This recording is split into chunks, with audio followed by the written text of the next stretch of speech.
O yun, tanong, dumiretso ka ba sa banon ninyo pagkatapos ng isang nakakapagod na 24-hour shift? O baka naman galing ka sa isang toxic na night shift sa trabaho mo, tapos habang hawak mo yung gripo at ready ka nang magbuhos, bigla mong narinig sa utak mo yung banta at boses ng nanay o ng lola mo. Ang sabi niya, "Wag na wag kang maliligo ngayon, iho. Iha, ay mapapasma ka. Sige at luluwa ang iyong mga ugat at ang iyong mga mata, manginginig ang kamay mo at kaya naman pwede ka ring mabulag ng maaga."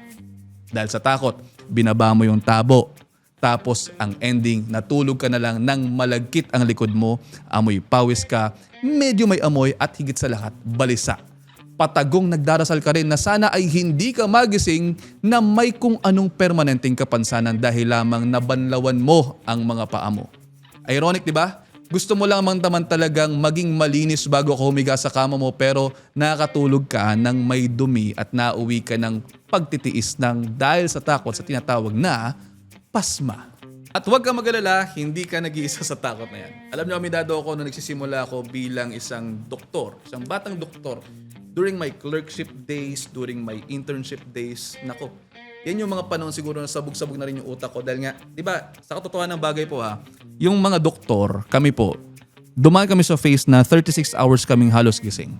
No, wag niyo na tingnan yung eye bags ko kasi genetic yan. No, so magtatanong, "Doc, ba't ganyan yung eye bags mo?" It's about actually genetics. No, kung kilala niyo yung tsuhin ko, si Attorney Romulo Macalintal, ganyan din yung kanya. At lahat ng mga tsuhin ko, ganun din. No? Pero that's besides the point. Doon tayo sa walang tulog, no? Saka yung ginagawa namin sa residency, sa clerkship, internship. Kapag kasi clerk kayo, halos 36 hours ka talagang gising. Ikaw yung, kumbaga, workhorse at ikaw yung nasa pinakababa of the food chain. At dahil nga ganon, no, walang patid yung mga pasyente, takbo rito, takbo roon. Kapag gusto mo nang matulog, gusto mo nang mahiga, syempre ayaw mo nang madumi ka. Minsan, no, sa katotohanan, naisip ko rin na paano nga kaya kung totoo yung pasma? Natakot din po talaga akong maligo. Kahit pagod ako at saka lagkitan, napapatigil naman po talaga ako sa shower ko at inisip ko, paano nga kaya kung totoo yung sinasabi ng lola ko? Paano kaya kung totoo yung sinasabi ng lolo ko na mapapasma ako? Sino nga ba naman talaga ang matinong tao na gustong mabulag at maparalisa yung muka ng dahil lamang sa isang pagligo? O tara, pag-usapan natin yan.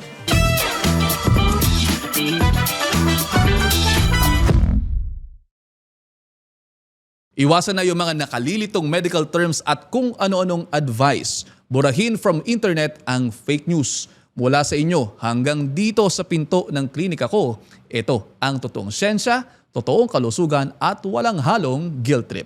Welcome to Dr. Next Door, the podcast. Kasama po ninyo ako, Dr. Dex Macalintal, your go-to Dr. Next Door.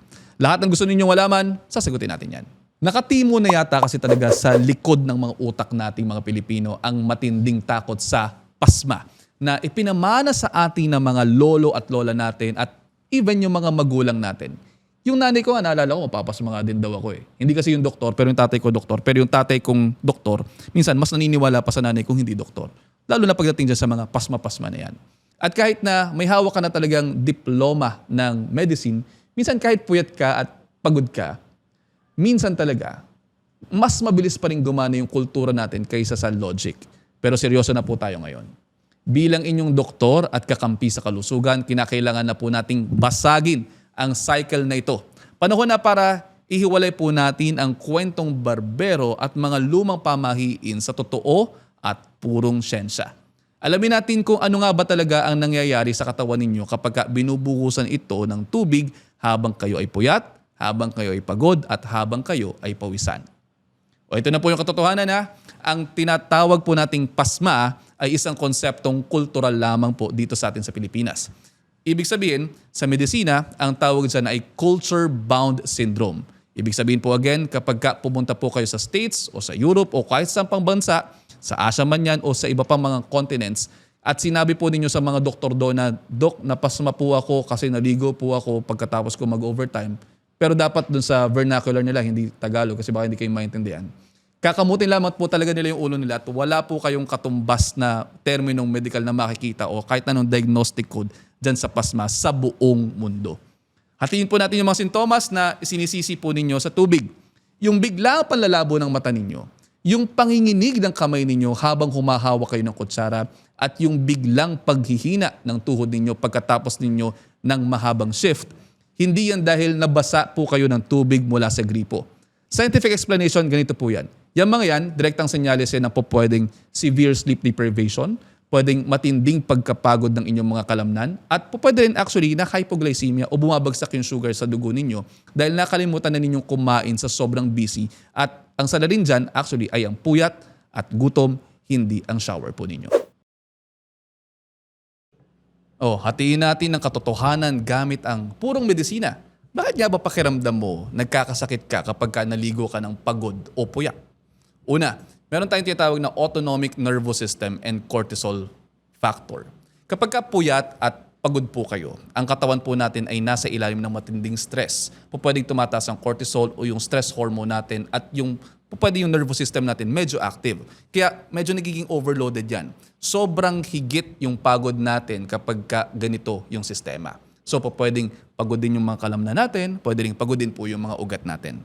Pangalawa, meron din tayong mga tinatawag na vasodilation myth. No? So ito yun, nisip kasi ng marami na kapag mainit daw yung katawan mo dahil sa pagod o di naman kaya pawis ka, magugulat daw yung mga ugat natin kapag nabasa ng tubig. Ngayon po sa medisina, ang tawag po sa pagre-react ng mga ugat natin sa temperature po pwede yung either vasoconstriction o yung sumisikip yung ating mga blood vessels, o di naman po kaya yung vasodilation o yung bumubuka yung blood vessels natin. Natural lamang yan at malusog na mekanismo po ito ng ating katawan para i-regulate natin yung core body temperature natin. So walang masama doon.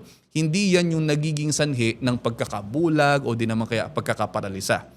Ang pagkabulag po, pinsala po yan sa mga nerves ng ating mga mata, o di naman kaya po pwede rin po nagkakaroon ng problema dun sa retina, o di naman kaya kahit saan dun sa pathway nung vision o nung light na pumapasok sa mata natin. Wala pong kinalaman yung pagbubuhos po ninyo ng malamig na tubig sa inyong mga balat, o di naman kaya wala rin kinalaman yung pagbubuhos talaga nyo ng tubig sa inyong buong katawan. At pangatlo, meron din po tayong konsepto ng tamang paggamit ng pagligo. Wala namang mali sa pagligo talaga sa katotohanan ng bagay. No? Yung pagligo po gamit yung malamig na tubig o yung maligamgam na tubig matapos yung physical exertion ay ginagawa din po ng mga athletes natin. So kung sila, ginagawa nila yon at wala naman po nangyayari sa kanila, hindi naman din talaga masama yun para sa mga normal na mga taong tulad natin. Tinatawag po itong hydrotherapy. So nakakatulong yan sa pagbabawas ng tinatawag na delayed onset muscle soreness, o di naman yung pananakit ng ating mga katawan pagkatapos po ng ating activity.